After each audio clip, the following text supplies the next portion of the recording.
J'espère que le lundi a bien commencé de vos côtés, votre côté. Moi, de mon côté, ça va bien. Je suis Herman le Patriote, panafricaniste et aussi donc politiquement proche du président Laurent Gbagbo.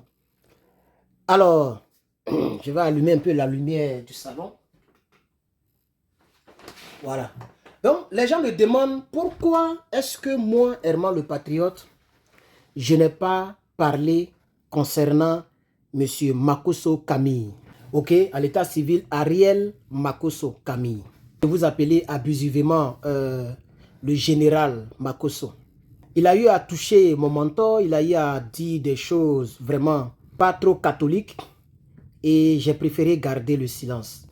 Maintenant qu'il est revenu sur ses propos, comme un lâche, je préfère faire cette vidéo pour mes collaborateurs, pas pour répondre donc à ses provocations. Mais je peux quand même lui accorder, je peux lui donner un peu un conseil. Monsieur Makosso Camille, tu as échoué dans ta vie, psychologiquement.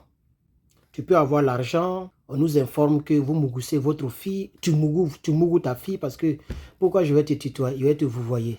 Tu représentes absolument rien comme une personnalité, pour moi. Pour moi, tu n'es carrément rien. Ça m'étonne même que les Coucougnon Chris ont traîné avec toi. Bon, lui, il cherchait non, donc il rentrait un peu dans tous les trous. Hein? Les gens te donnent beaucoup d'importance. Sinon, pour moi, vraiment, tu n'as aucune valeur. Moi qui ne laisse pas les gens attaquer le président, tu as vu que je n'ai pas réagi. Donc, je vais dire à mes collaborateurs, à mes amis et frères, parents, que Herman le Patriote a décidé d'augmenter le niveau de sérénité dans sa vie politique. Ce qui voudrait dire que je ne réponds plus aux plaisantins et aux amuseurs publics. Vous devez le comprendre. Si tu vends ta dignité, tu te crois protecteur de la patrie. Voici un certain Gbapé qui se disait grand politicien, que c'est lui qui a fait Gbagbo Laurent. Aujourd'hui, il est l'ombre de lui-même. Et toutes ces personnes-là, moi, je les mets dans un seul lot, dans un seul panier. Le panier des plaisantins. Et j'ai décidé de ne plus plaisanter.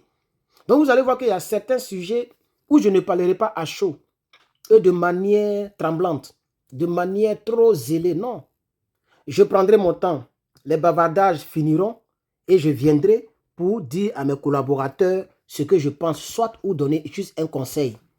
Parce que les gens sont des vieillards qui ont des poils un peu partout, mais ces personnes ne se respectent pas. Donc, on est obligé de leur donner conseil. Vous avez vu ma dernière sortie sur bon, ce n'était pas une sortie sur M. Coucougnon. C'était un conseil que je donnais aux deux BT qui se déchirent pour un voltaïque. Il a pris une nouvelle décision, hein. Je pense que c'est aujourd'hui ou hier. Il a pris la décision qui ne passera plus sur les panels. Vous voyez? Donc, c'est un homme qui peut se redresser. Il est tombé très bas, communicationnellement parlant, pour utiliser son long mot. C'est un mot qui est dans le dictionnaire, mais bon, c'est lui qui a envoyé ça sur la toile. Communicationnellement parlant, il a compris que ce que le jeune frère est en train de dire, même si je ne suis pas de même bord politique que lui, même si on n'a pas la même idéologie politique, ce qu'il vient de dire là, c'est bon. Vous voyez? Et donc, je continue de donner encore un conseil à Makosso. Ne pense pas que les Ivoiriens sont des lâches. Ivoiriens que tu vois et puis tu nargues là. Même nos frères, comme les Gbapé, comme les Coucougnon qui sont à l'extérieur. Et toi, le Congolais, c'est toi qui dis aux gens, venez à Abidjan, c'est à Abidjan, ça se passe. Toi-même, là, quand on te voit, on sait que tu ne peux même pas faire par là. Coup de poing, là, toi, tu ne peux pas lancer ça. Est-ce que tu as connu ce que les Ivoiriens ont appelé Krou bataille, il n'y a pas pardon? Est-ce que tu as connu ça? Parce que si Alassane Dramane Ouattara tombe, et que moi, je ne reste pas dans le pastorat, c'est-à-dire être pasteur, et que je décide de faire la politique, je suis sûr qu'un jour, je vais te croiser. Hein, pour tout le mal que tu as fait aux Ivoiriens, pour le nom du corps pastoral que tu as sali, et pour la gueule que tu fais là, moi, ton petit frère là, un bon matin, quoi, il apparaît devant toi comme ça. Et puis les gens sont en direct. C'est-à-dire les gens lancent le direct et puis on t'accoste. Et toi et moi, on va lancer coup de poing. Parce qu'on est arrivé là, je pense que c'est ce qu'on doit faire aux immigrés comme vous qui narguez nos parents comme les Gbagbo Laurent. Toi, aujourd'hui, tu parles parce que Gbagbo Laurent est dans l'opposition. Toi, le prisonnier.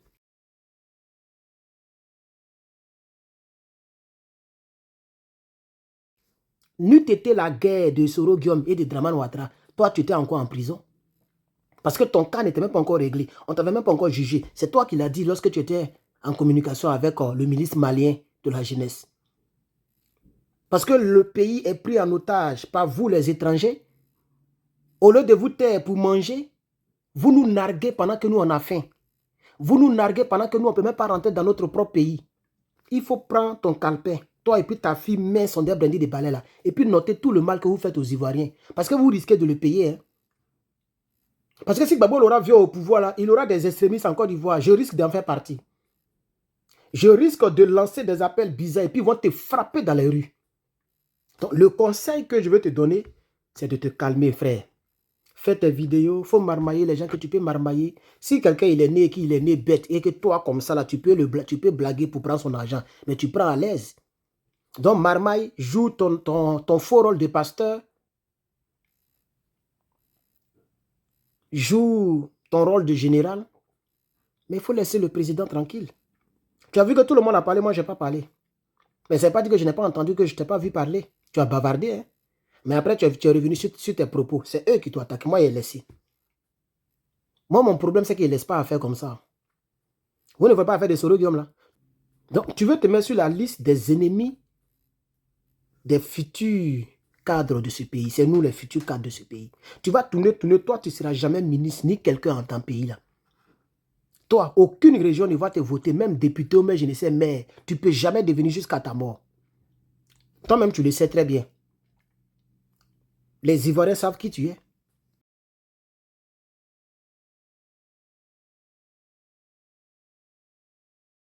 Les gens savent qui tu es. Donc, il faut te calmer. Reste dans le pays là. Tu mougues nos jeunes sœurs.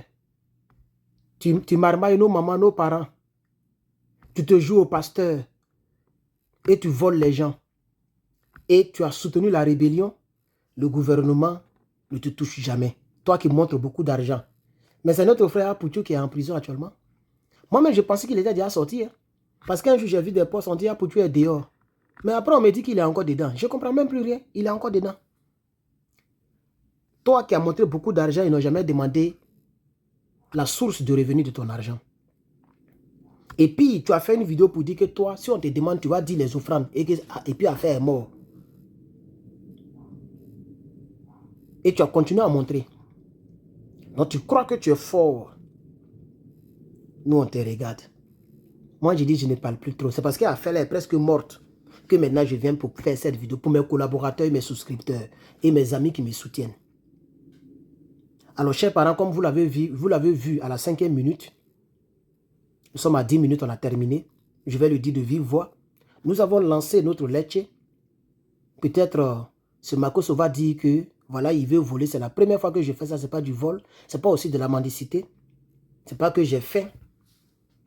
Mais j'ai besoin de vos aides, de votre aide, s'il vous plaît. Regardez en bas de la vidéo. Il y a un lien leche. Il y a 3 personnes qui ont déjà participé. Je ne sais pas, nous sommes entrés à 150 €. Ceux et celles qui veulent participer, quel que soit le montant, le leche sera là seulement pour 1 mois. Ça ne sera pas longtemps. Ça ne va pas durer. L'année prochaine, mon anniversaire, on va le célébrer en direct et je vais enlever le leche. Ce qu'on aura eu, on va augmenter pour acheter nos équipements. Vous voyez la vidéo, celle-ci, elle est un peu propre. Je suis allé prendre encore le téléphone de ma camarade. Elle dit non, ma deuxième puce, je dis bon, prends mon iPhone là, le iPhone 11, mets ta puce dedans. Ta caméra me plaît. Donc c'est le Google, son téléphone Google 9, Pixel 9, quelque chose Pro que j'utilise. La caméra est quand même bonne, malgré que ce n'est pas un montage fait avec un ordinateur pour retoucher l'image. Vous voyez que la caméra est propre. Donc, aidez-moi, on veut acheter des lumières, on veut travailler dans le bureau pour insonoriser l'endroit et faire les vidéos là-bas. On peut crier comme on veut. Donc, merci beaucoup. Regardez en bas, le leche est là. Donc, M. Makosso, Pour l'instant, moi, je n'ai rien contre toi. Parce que pour moi, tu n'es qu'un amuseur public. Mais sache que les choses peuvent changer. La Côte d'Ivoire d'aujourd'hui ne sera jamais la Côte d'Ivoire de demain. Tu ne sais pas ce que les Ivoiriens pensent de toi. Tu ne sais pas ce que les Ivoiriens pensent. Quand nous, on fait nos palabres là, tunnel crânien, Herman le patriote, on se frappe à cause de politique là. Nous, on se connaît entre nous. Hein. Dans le pays là, on sait qui est notre frère, qui n'est pas notre frère. Quand demain le pouvoir tombe là, toi, tu n'es pas notre frère. Hein. Toi, tu n'as jamais été notre frère. Et puis, on va revenir sur le vieux discours. Tu vas nous montrer ton village. Le village où on trouve les Makoso là. Koukounion là. Johnny là, Koukounion là. Il y a son village où on trouve beaucoup de Koukounion. Tu as compris, non? Ton village, tu vas nous montrer ça. Espèce de nabobier. Il faut attaquer Babo Laurent encore sur tes garçons. Lâche que tu sois. Tu dis et tu te dédies. Tu manges et tu vomis, tu manges encore ton vomi. Tu n'as pas honte. Tu n'as pas honte. Tu n'es même pas garçon. Nous menace ici matin, midi, soir. Les pots à dos sont remplis ici. Beaucoup même disent qu'ils connaissent mon adresse. Mais nous, on est là et puis on parle. Tu n'es même pas garçon. N'importe quoi. Il faut attaquer le président encore, tu vas voir ce qu'il y a dedans. Espèce de rebelle que tu sois. Voleur. Si ce n'est pas marmaille, voler les gens, toi tu peux avoir une maison. Toi tu peux avoir une voiture. Si ce n'est pas pour mentir sur la Bible, toi tu peux avoir une voiture. Toi tu peux te battre dans la vie. Toi seul et puis aller de l'avant. Tu ne peux jamais faire ça, tu voles. Tu ne peux même pas être sincère comme nous autres. Nous, on fait les choses sincères, sérieux. On n'est pas obligé de mentir aux gens. On fait l'étude, on dit voilà ce qu'on va faire avec ça. Et c'est ma première fois de faire l'étude. C'est ma première fois de demander aux gens de participer dans ma vie. Depuis aussi né. Tu comprends, non? Voilà. Mais toi, c'est les offrandes, les pipis, l'huile que tu as vendue. C'est ça qui a fait de toi l'homme que tu es là. Et puis tu voles. Et tellement tu n'as pas honte que la marmaille. Comme la vidéo est vraiment longue, je vais m'arrêter là. Donc, chers Ivoiriens, chers Africains d'ici et d'ailleurs, regardez en description. Ne permettez pas à ce que ceux-là viennent se moquer de nous. Faites votre lettre, bloquons. C'est 2000 seulement, c'est rien. Ça, vous pouvez faire ça. Bloquons. On n'a qu'à gagner ça. C'est 2000 seulement. Tous mes collaborateurs, tous ceux qui ont souscrit, si vous tombez sur cette vidéo, cliquez sur le lien. Lettre. Je vous remercie.